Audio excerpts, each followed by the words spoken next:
In this episode of Scaling Postgres, we talk about the rise of Postgres, row count estimates, nulls, and Linux configuration. I'm Preston Jameson, and this is Scaling Postgres, episode 44.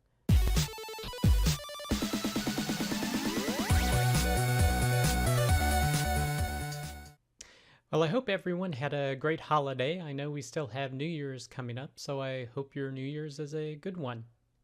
Again, we're still kind of light in the content department, so there's just 4 posts that I've selected this week. The first is PostgreSQL on the Rise, 2018 Postgres Findings and 2019 Trends. This is from the severalnines.com blog, and it talks about the rise of Postgres, and it goes over some different resources that it kind of puts together. So this is an interesting post to look over. Like, they're looking at a DB Engine's survey rank, and it shows that PostgreSQL is number 4 in terms of most used database and number 2 for open source database. But what's super interesting is how much his score has increased compared to all the other database systems that they track here.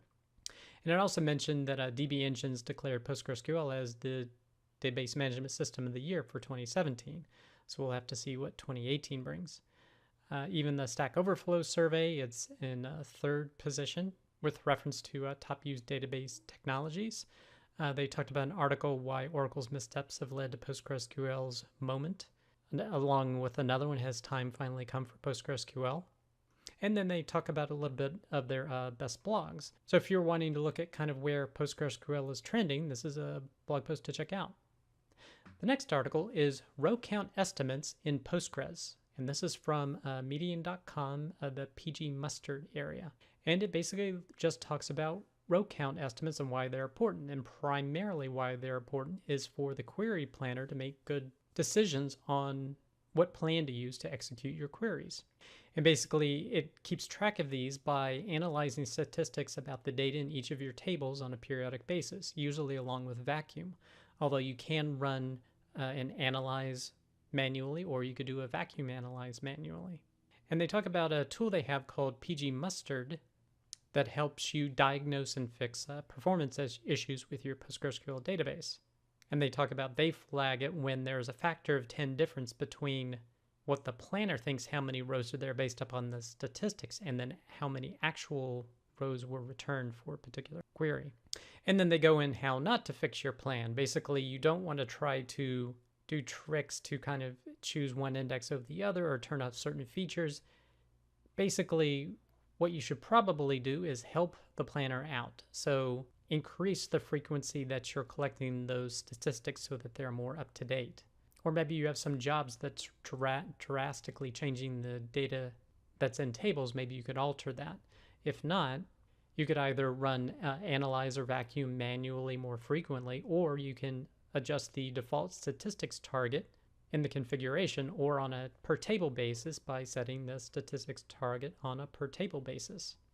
And then lastly, they follow up with multivariate statistics. So these are statistics that you can set up. They are not collected manually, but if you are aware that there is some relationship between 2 pieces of data, like certain cities are only in certain countries, or certain cities are most of the time are only in certain states, or states are in certain countries, you can define that relationship in statistics starting with PostgreSQL 10.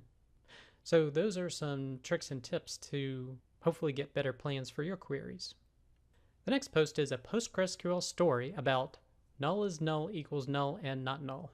So basically, this is a post about nulls. So if you're not familiar with what they are exactly and how to use them, it's a good post to go over. But just to summarize it, nulls are undefined. So if you do select 10 equals null, it's not going to tell you false. It's just it has no idea what null is. It's undefined. It could be 10. It could not be 10. So it just returns null itself. Even if you say, is something undefined equals something undefined? Well, maybe, maybe not. We don't know. It's undefined. And if you want to actually get an actual true-false value of it, you have to select null is null. Or you could do the check is not null. And in this initial example where you select 10 equals null, you could do select 10 is null, and it will actually give you a false return value. And you can also do this for a row of data. So the row function lets you do a row of data. Now, I don't necessarily know how useful this would be, but they do have an example where you have a row with all nulls. You can do a test to say it is null true, or if any of the values are not null, it's going to give you a false value. They talked about null handling and limit clauses. So if you do a limit using null, it's basically just going to return all values. It's not going to enforce the limit. And then they talk about order bys. So in order bys, you can specify whether the nulls are going to be first or the nulls are going to be last. So just keep that in mind if you're ordering data where the nulls are going to be at. And then they talk about aggregate functions where generally they ignore null values, except in the case of count. So if you're looking to learn about how nulls work inside PostgreSQL, this is definitely a blog post to check out. The last post is Benchmark PostgreSQL with Linux HugePages. So here, this is a benchmarking post, which I always kind of find interesting on the best ways to configure your system. But of course, they mention here, you definitely want to do it in your own environment and for your own application. Make changes and then test and ensure that those changes give you performance improvement versus a decline. So they show their benchmark machine. And I should say this is all about Linux kernel changes, so not so much configuration of PostgreSQL.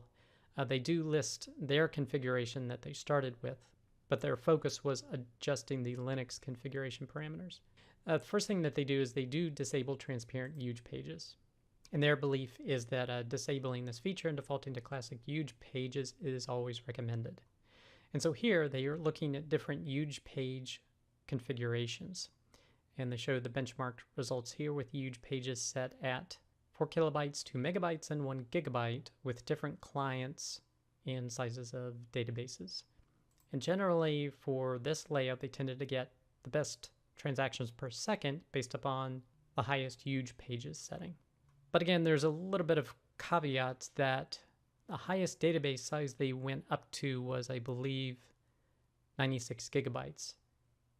And I regularly work with databases in the terabytes range. So I'm not so sure how that would fit with a terabyte range database, because their conclusion here, deciding on the size of the HugePage to use requires a bit of trial and error, but this can potentially lead to significant TPS gains where the database size is large but remains small enough to fit in the shared buffer. Well, if you're at a multi-terabyte stage, I don't think that's going to be fitting in a shared buffer of a database system. So just something to keep in mind if you look over these benchmarks. That does it for this episode of Scaling Postgres. You can get links to all the content mentioned in the show notes. Be sure to head over to scalingpostgres.com where you can sign up to receive weekly notifications of each episode, or you can subscribe via YouTube or iTunes. Thanks.